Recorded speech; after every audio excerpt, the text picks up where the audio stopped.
بسم اللہ الرحمن الرحیم۔ آج رمضان المبارک کی 15ویں تاریخ ہے۔ ناظرین کرام، آج ہم جس کبیرہ گناہ کے حوالے سے سنیں گے اس کا موضوع ہے دنیا کے لیے علم سیکھنا اور علم چھپانا۔ ویسے تو علم کی بڑی فضیلت ہے اور علم بہت بڑی نعمت ہے۔ علم والے ہی اللہ سے ڈرتے ہیں۔ قرآن مجید میں اللہ تعالیٰ ارشاد فرماتا ہے، بسم اللہ الرحمن الرحیم، انما یخشی اللہ من عبادہ العلماء۔ اللہ سے اس کے بندوں میں وہی ڈرتے ہیں جو علم والے ہیں۔ تو علم جو ہے یہ اللہ کا خوف دلاتا ہے، لیکن یہاں علم سے مراد علم دین ہے۔ جس طرح علم کی بڑی فضیلت بیان کی گئی ہے، اسی طرح بعض اوقات علم انسان کے لیے رحمت کے بجائے زحمت کا سبب بھی بن جاتا ہے۔ اگر علم حاصل کرنے کی نیت بری ہوگی، اس سے دنیا حاصل کرنے کی نیت ہوگی، یا اس سے کوئی منصب حاصل کرنا ہو، یا دنیا کا مال حاصل کرنا ہو، لوگوں کے اندر اپنا مرتبہ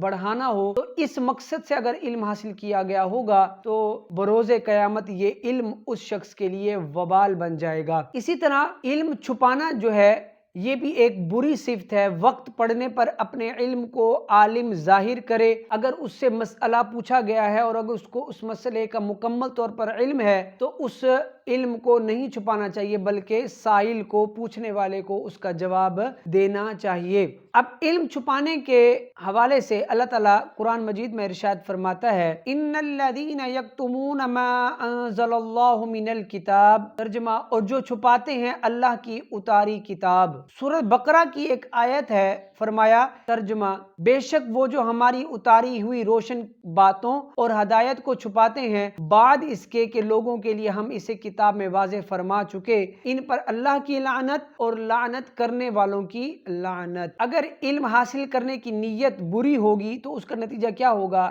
نبی پاک صلی اللہ تعالیٰ علیہ وسلم کا ارشاد ہے، جس شخص نے رضائی الہی کے لیے طلب کیا جانے والا علم فقط دنیاوی سامان حاصل کرنے کے لیے سیکھا، وہ بروز قیامت جنت کی خوشبو بھی نہ سونگ پائے گا۔ ابھی کل ایک حدیث بیان ہوئی تھی ریاکاری میں کہ ایک شخص کو بروز قیامت لایا جائے گا اللہ کی بارگاہ میں، اور اس کو نعمتیں یاد کروائی جائیں گی، اور پھر وہ اقرار بھی کرے گا اور کہے گا کہ میں نے تیری رضا کے لیے علم حاصل کیا، تو کہا جائے گا کہ تو جھوٹا ہے، بلکہ تو نے علم اس لیے حاصل کیا تاکہ تجھے عالم کہا جائے، اور اس کو چہرے کے بل گھسیٹ کر جہنم میں ڈال دیا جائے گا۔ تو آپ دیکھیں کہ علم حاصل کرنے کی اگر بری نیت ہوئی، اس نیت سے حاصل کیا کہ دنیا والے مجھے بہت بڑا علامہ کہیں، میں بہت بڑا عالم کہلایا جاؤں، لوگوں میں میری واہ واہ ہو جائے، تو اس نیت سے علم حاصل کرنے والا اس بات سے عبرت حاصل کرے کہ بروز قیامت اس کو جہنم میں ڈالا جائے گا۔ ایک حدیث شریف ہے کہ علم اس لیے مت سیکھو کہ اس کے ذریعے تم علماء پر فخر جتاؤ، جاہلوں سے جھگڑو، اور نہ اس لیے علم سیکھو کہ اس کے ذریعے مجلسوں میں مقام و مرتبہ حاصل کرو۔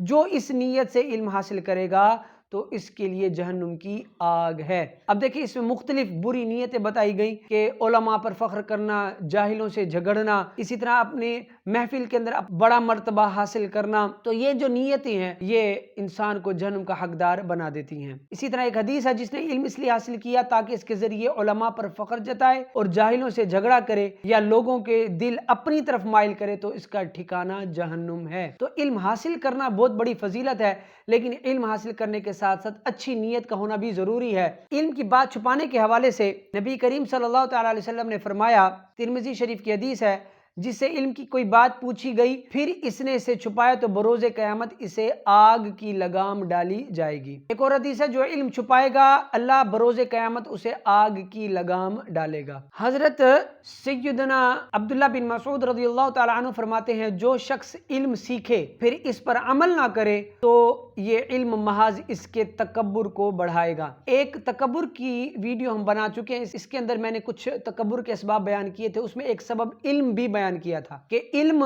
انسان کے اندر تکبر پیدا کرتا ہے، وہ علم جس پر عمل نہ کیا جائے، حضرت عبداللہ ابن مسعود کے قول کے مطابق۔ تو علم حاصل کریں، علم کی بڑی فضیلت ہے، قرآن و حدیث کا علم حاصل کرنا چاہیے اور جائز مروجہ دنیاوی علوم بھی حاصل کرنے چاہیے، لیکن اس سے حاصل کرنے کی نیت اچھی ہو، اللہ کی رضا حاصل کرنے کی نیت کرنی چاہیے، اور دین کی خدمت کرنے کے لیے قرآن و سنت کا علم حاصل کرنا چاہیے، اپنی جہالت دور کرنے کی نیت سے علم حاصل کرنا چاہیے۔ اللہ تعالیٰ سے دعا ہے کہ اللہ تعالیٰ ہمیں قرآن و سنت کا علم اور فہم نصیب فرمائے، آمین، جزاک اللہ۔